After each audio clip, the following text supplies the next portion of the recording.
Sir, పొట్టు దగ్గర hernia వచ్చిందని చెప్పి తెలిసిన అతనికి లాప్రోస్కోపీ సర్జరీ చేశారు సార్. వాపు అయితే తగ్గింది కానీ నొప్పి అయితే ఇంకా ఉంది అని చెప్తున్నారు. సో రీజన్ ఏమో ఉండొచ్చు సార్. సో ఈ డౌట్ చాలా మందికి వస్తుందండి.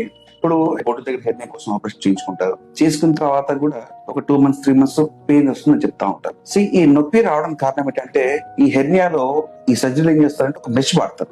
ఆ మెష్ ఏంటంటే ఆ సైజ్ 100% 75% వరకు తగ్గే అవకాశం ఉంటుంది. అంటే కుచించుకుపోతుంది అనమాట. సో అలా సైజ్ తగ్గినప్పుడు ఏమవుతుందంటే పక్కన కండరాల పైన కొంత పుల్ ఉంటుంది. ఆ పుల్ వల్ల చాలా మంది పెయిన్ వస్తూ ఉంటుంది. ఇది పెద్ద భయపడాల్సిన ఇబ్బంది కాదండి. ఇది టెంపరీ అండ్ కొన్ని రోజుల తర్వాత ఆటోమేటిక్ గా పెయిన్ కంట్రోల్ అయిపోతుంది. అయితే ఈ ఆపరేషన్ తర్వాత ఎలాంటి జాగ్రత్తలు తీసుకోవాలి? లాప్రోస్కోపీ హెర్నియా ఆపరేషన్ తర్వాత అట్లీస్ట్ 3 months to 6 months మనం బరువు మోయకూడదు. సో ఈ బరువు మోయడం వల్ల ఏమవుతుందంటే మన పొట్టలో ప్రెషర్ పెరిగి చేసిన సర్జరీ పైన ఎఫెక్ట్ అయ్యే అవకాశం ఉంటుంది. కాబట్టి ఒక 3 months నుంచి 6 months వరకు depending on the size of the repair మనం బరువు మోయకుండా ఉంటే చాలు. తర్వాత ఈ మోషన్ ఫిగర్ అవడము, తర్వాత పాస్ ఫిగర్ అవడము, తర్వాత దగ్గు వచ్చినప్పుడు దాని సరైన ట్రీట్మెంట్ తీసుకోవడం, ఇవన్నీ చేసుకుంటే ఎటువంటి ఇబ్బంది ఉండదండి.